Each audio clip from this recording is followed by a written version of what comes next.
ഇവിടെ ആരും ഇല്ലേ? ആരും ഇല്ലേന്ന്? ആരും ഇല്ലെന്നാ തോന്നുന്നേ. അപ്പൊ പിന്നെ താനോ? പിന്നല്ലാതെ ഞാൻ ഒരുത്തൻ ഇവിടെ ഇങ്ങനെ തടി പോലെ നിൽക്കുന്ന കണ്ടിട്ട് ഇങ്ങനെയൊക്കെ ചോദിച്ചാ എങ്ങനെയാ? താനാണോ ഈ പഞ്ചാബി? പഞ്ചാബിയോ? അതെ. പക്ഷെ തന്നെ കണ്ട ഒരു പഞ്ചാബിയുടെ ലക്ഷണമില്ല. കൊള്ളാവുന്ന ആശാരിമാര് തടി കൊത്തിവെച്ച പോലുണ്ട്. ചതുര മോന്ത, തൊട്ടി പോലെ നീളം, ചൊക്ര കണ്ണും. തനി ഒരു അക്കരക്കാരൻ പൊങ്ങന്നായത് തന്നെ. നിങ്ങൾക്കിപ്പോ എന്താ വേണ്ടേ? അയ്യോ, എനിക്കൊന്നും വേണ്ട. ഞാൻ ഈ പാല് തരാൻ വന്ന. ഓ, അന്തപ്പായുടെ ഭാര്യ? അന്തപ്പായിയുടെ ഭാര്യ. എത്ര നല്ല ആലോചനകളൊക്കെ വന്നതാ. എന്റെ തലയിൽ എഴുത്ത് അറിയാനൂടെ പൊറുക്കാനായി പോയി. അതിനിപ്പോ എന്തു പറ്റി? എന്ത് പറ്റിയെന്നു? എന്റെ കൂട്ടത്തിൽ കെട്ടിച്ചവർക്കൊക്കെ കൊച്ചുങ്ങൾ 3ഉം 4ഉം ആയി. ഞാനിപ്പോഴും മേലും കീഴും നോക്കി നിപ്പാ. അല്ല, മനസ്സിലായില്ല. അത് ഞാനേ കൊച്ചുങ്ങൾ ഉണ്ടാവത്തില്ല. എന്റെ വീതി അല്ലാണ്ടെന്താ. താനൊന്ന് ശൃംഗരിക്കാതെ കുപ്പി അകത്തുകൊണ്ട് കാലിയാക്കി കൊണ്ടുപോവാ. അയ്യടാ അയ്യ.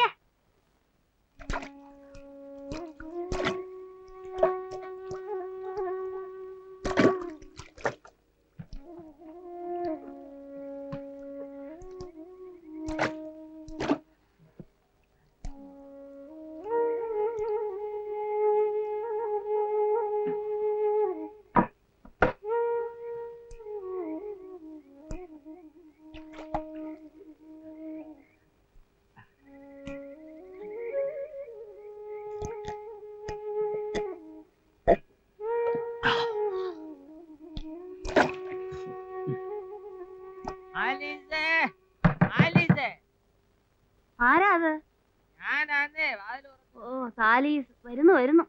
ആദ്യ രാത്രിക്കാ കേറി വരൂ. ബാക്കിയുള്ളവരെ കിടന്ന് ഉറങ്ങാനും സമ്മതിക്കത്തില്ല. ഒരു കഷ്ടം. ഇരിയാനൊന്ന് നേരത്തെ വന്നിങ്ങ് തൊലച്ചൂടെ? കച്ചവടം തീരണ്ടേ? കച്ചവടം ആർക്ക് വേണ്ടിയാണ് ഇയാൾ ഇങ്ങനെ ഉണ്ടാക്കണത്? എന്റെ അപ്പോ നമുക്ക് തക്കാലം കുഴി വെക്കാൻ 2 പെട്ടിയുടെ ആവശ്യമേ ഉള്ളൂ. തിന്നരിക്കാതെ വല്ലതും വേണമെങ്കിൽ എടുത്തു വെച്ച് തിന്ന്. ചോറും കൂട്ടാനും അടുക്കള ഇരിപ്പുണ്ട്. എനിക്ക് എവിടെങ്കിലും ഒന്ന് കിടക്കണം. നമുക്ക് ഒരുമിച്ചിരുന്ന് കഴിക്കാം. ഒരുമിക്കണ്ട, ഞാൻ കഴിച്ചതാ. പോയിരുന്നങ്ങ് കഴിച്ചോണ്ടാ മതി. അയ്യോ അലിസേ, നോക്കേ, നല്ല മടക്ക് സാധനം കേക്കുവാ. അഫറാച്ചന്റെ കടയിൽ നിന്ന് മേടിച്ചതാ. നല്ല സ്വാദാ. നല്ല സ്വാദാണോ? തനിച്ചിരുന്നങ്ങ് നിന്നോണ്ടാ. അത് രാത്രി അവറാച്ചനും മടക്ക് സായ. നേരം വെളുത്ത് എന്നോട് ചോദിക്കും, എനിക്കറിയാമല്ലേ നിന്നെ? ഇല്ല.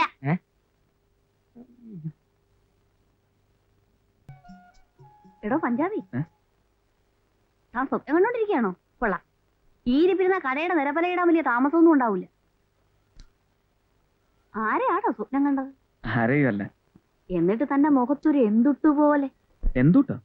ഒന്നും അറിയാൻ പാടില്ലാത്തൊരു കൊച്ചു കുഞ്ഞ്. എനിക്ക് ഈ തെളിച്ചൊന്നും പറയാനൊക്കത്തില്ല. പകൽ സമയത്ത് ഒറ്റയ്ക്കിരിക്കുക, സ്വപ്നം കാണുക, ഇതൊന്നും അത്ര നല്ല ലക്ഷണമായിട്ട് തോന്നുന്നില്ല. ഇതിനൊക്കെ കൂടെ ഒറ്റ മരുന്നേ ഉള്ളൂ. താൻ വേഗം ഒരു പെണ്ണ് കിട്ടും. തനിക്കിനി എന്റെ അറിയാനെ പോലെ വല്ല കുഴപ്പവും. പിന്നെന്താ? വേണമെങ്കിൽ ഞാനൊരു പെണ്ണിനെ ആലോചിച്ച് അങ്ങ് തരാം. പോരെ? എന്റെ പൊന്ന് പെങ്ങളെ, ഒന്ന് പോയി തരൂ. അയ്യോടാ, ഇന്ന് ശൃംഗരിക്കാരെ കുപ്പി കത്തുണ്ടി കാര്യാക്കി കൊണ്ടുത്താ. അയ്യടാ വേഷായിരിക്കുന്ന. അയ്യോ.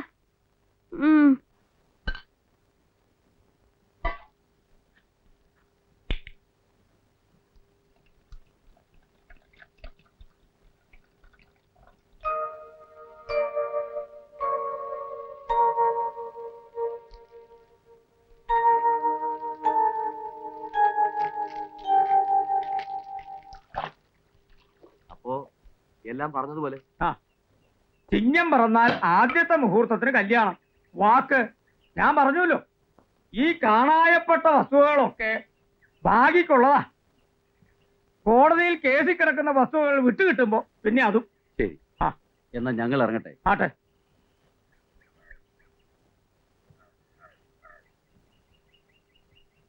അതിഥികൾ ഇരുന്നപ്പോ എതിര് പറയണ്ടെന്ന് കരുതിയ അമ്മാവാ, ഇത് നടക്കില്ല. നടക്കാൻ ഞാൻ സമ്മതിക്കില്ല. ഒരു 2ാം കെട്ടുകാരനെ ഭാഗ്യം പിടിച്ചു കൊടുക്കേണ്ട കാര്യമില്ല. അത് തന്നെ. ഇടാ, മേലേക്കര പാടത്തെ കേസ് ഹൈക്കോടതിയും തള്ളിയപ്പോ ഈ കുട്ടിക്കൃഷ്ണന്റെ അച്ഛൻ ഒരാളെ സഹായിച്ചിട്ടാ സുപ്രീം കോടതി വരെ പോയതും കേസ് ജയിച്ചതും. എന്റെ മകളെ ആർക്ക് കൊടുക്കണമെന്നേ ഞാൻ തീരുമാനിച്ചോളാം. പോരാ, ഞാനും കൂടെ തീരുമാനിക്കണം. അവൾ എന്റെ മറപ്പെണ്ണ, എനിക്ക് അവകാശപ്പെട്ട പെണ്ണ്. ഞാൻ അവളെ വിട്ടുതരില്ല. മുകളിൽ ആകാശവും താഴെ ഭൂമിയായി നടക്കുന്ന നിനക്കോ? എന്റെ ഭാഗ്യെ കടക്കണമായ വഴി. ഒരു നിമിഷം ഇവിടെ നിൽക്കരുത്. അമ്മാവാ, ഞാനും കോയിക്കല കുറുപ്പ് തന്നെ. ഓർത്തോ, ഞാൻ ജീവനോടിരിക്കുമ്പോ ഈ കല്യാണം നടക്കില്ല.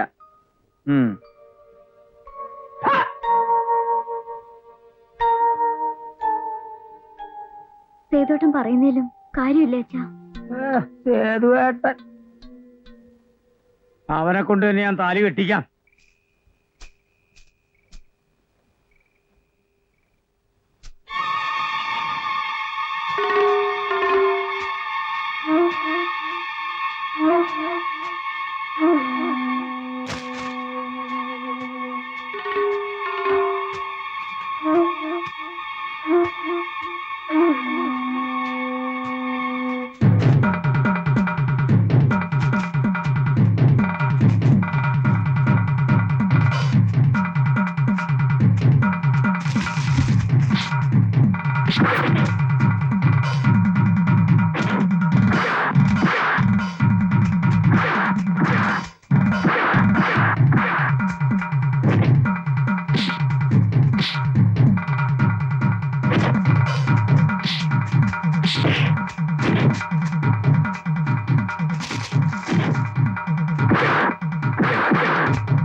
എതിർക്കാൻ നിക്കണ്ട മോളെ, വെറുതെയാ. അച്ഛന്റെ ഇഷ്ടമല്ലാണ്ട് ഇവിടെ ഒന്നും നടന്നിട്ടില്ല, നടക്കുകയില്ല. ഒറ്റ മോളല്ലേ നീ, നിനക്ക് ഗുണം വരുന്ന കാര്യമല്ലാണ്ട് അച്ഛൻ തീരുമാനിക്കുവോ? വേണ്ട, എന്റെ ഗുണവും ദോഷം ഞാൻ നോക്കിക്കോളാം. അതെന്നെ പട്ടണയിലേക്ക് എടുത്തു കഴിഞ്ഞിട്ട് മാധവക്കുറിപ്പം തീരുമാനിച്ചതാ. അച്ഛാ, മിണ്ടി പോകരുത്.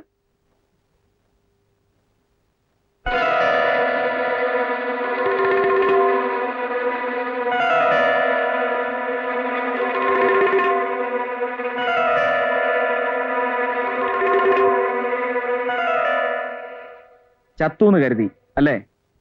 കൂലിക്കയച്ചവരെ പഴി പറയണ്ട, ചാവേണ്ടതായിരുന്നു. പക്ഷെ ചത്തില്ല. എന്താ നിന്റെ ഭാവം? കോയിക്കല മാധവക്കുറിപ്പ് പേടിക്കണം. അതെ, എന്നെ തല്ലി ചതച്ചതിന് പകപോക്കാൻ വന്നതല്ല. ഇവളോടൊരു വാക്ക് ചോദിക്കണം. എന്നോടൊപ്പം ഇറങ്ങിപ്പോരുന്നോ ഇപ്പോ, ഈ നിമിഷം? അതെ, നിന്റെ സേതുവേട്ടൻ തന്നെയാണ് വിളിക്കുന്നത്.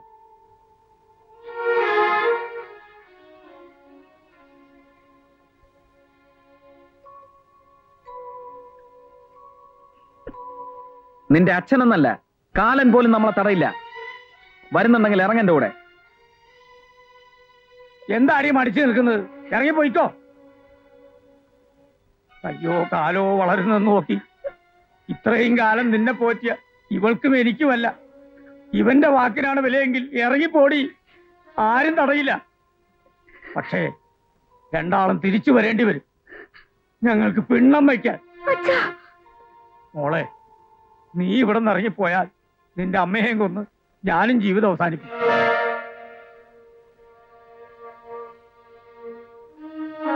കോയിക്കല മാധവക്കുറുപ്പിന് തോൽക്കാൻ അറിഞ്ഞുകൂടെ മോളെ? പൊയ്ക്കോ.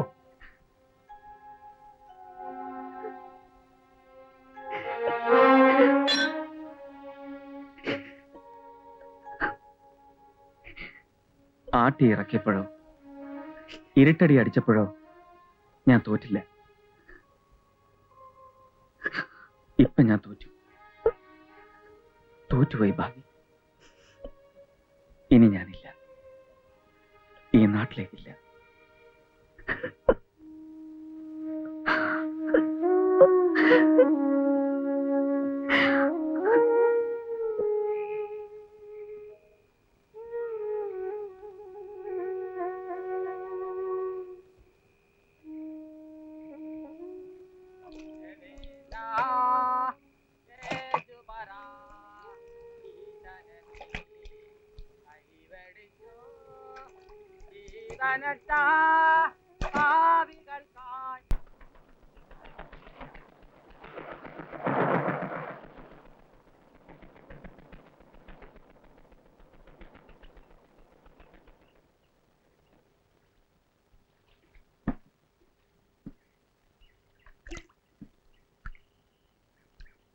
മോളെ,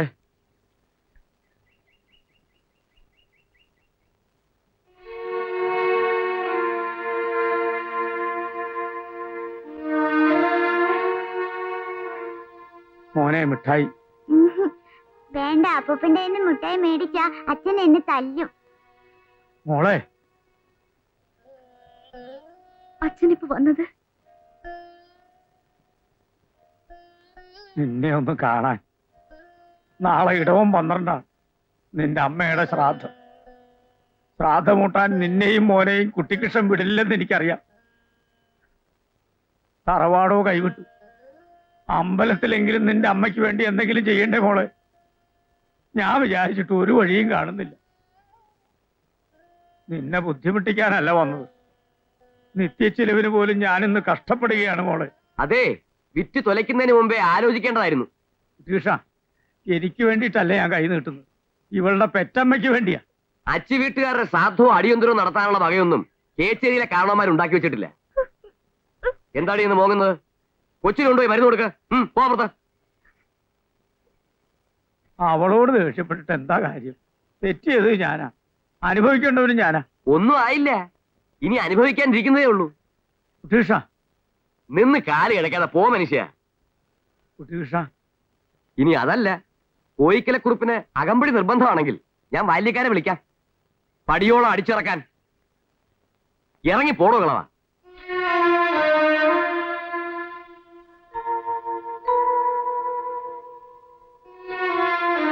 അച്ഛാ, അമ്മയ്ക്ക് വേണ്ടി അമ്പലത്തിൽ പോയി വിളക്ക് വെച്ച് പ്രാർത്ഥിച്ചില്ലെങ്കിലും ഞാൻ ഇവിടെ ഇരുന്ന് പ്രാർത്ഥിക്കാം. എനിക്കതല്ലേ വിധിച്ചിട്ടുള്ളൂ അച്ഛ.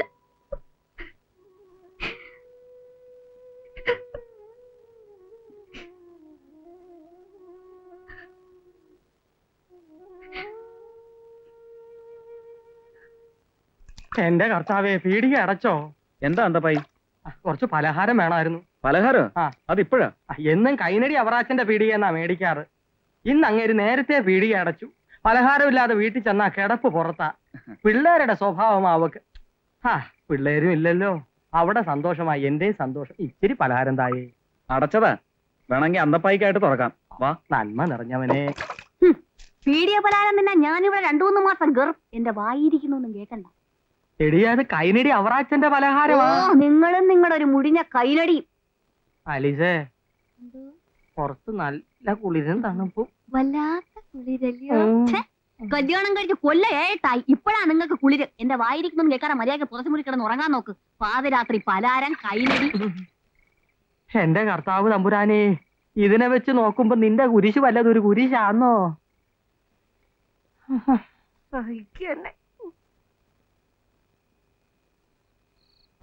ഏതു അമ്മാവന് ഒന്ന് കാണാൻ വന്നതാ. മുകളിൽ ആകാശവും താഴെ ഭൂമിയുമായി നടക്കുന്ന ഈ തെണ്ടിയെ കാണാൻ കോയിക്കല മാധവക്കുറുപ്പ് ഇത്രത്തോളം വരണമായിരുന്നോ? എത്ര പറഞ്ഞാലും നിനക്ക് മതി വരില്ല, അറിയാം. എത്ര കേട്ടാലും എനിക്കുള്ള ശിക്ഷ അധികമാവില്ല. നിന്നെ കാണേണ്ടി വരുമെന്ന് കരുതിയതല്ല. കുമാരൻ മാഷാ പറഞ്ഞത്. കോയിക്കലെ കുറുപ്പ് ചായക്കട നടത്തുന്നു. വിധി. കോയിക്കല മൂത്ത കുറുപ്പിന് കോടതി വരാന്തയിൽ സാക്ഷിപ്പണത്തിന് കൈനീട്ടാം. മരുമകൻ വിശപ്പടക്കുന്നതേ അമ്പലത്തിലെ പടച്ചോറിണ്ടിട്ടല്ല, വിയർപ്പൊഴുക്കി സമ്പാദിച്ചിട്ടാ. എനിക്കിതും ഇതിലപ്പുറവും അർഹതപ്പെട്ട ശിക്ഷയാണ്. നിന്നോടും നിന്റെ തള്ളയോടും ചെയ്ത ദ്രോഹത്തിൽ. കടങ്ങൾ ഓരോന്നോരോന്ന് വീട്ടുകയാണ് ചെയ്തതിനല്ല. നിന്നെ കണ്ടത് നന്നായി. കിട്ടാനുള്ളതിന്റെ ഒരു ഓഹരി നിന്റെ കയ്യിൽ നിന്നും വാങ്ങിച്ചു തീർക്കാമല്ലോ. ഭാഗ്യയെ കാണാൻ പോയിട്ട് വരിക പിച്ചയ്ക്ക്. നിന്റെ അമ്മായിയുടെ ശ്രാദ്ധമാ നാളെ. അമ്പലത്തിലെങ്കിലും ഒരു വിളക്ക് വെക്കാൻ. അമ്മുക്കുട്ടിക്ക് അത് വെച്ചിട്ടില്ല. വേണ്ട. എന്തു പറ്റി അമ്മാവ?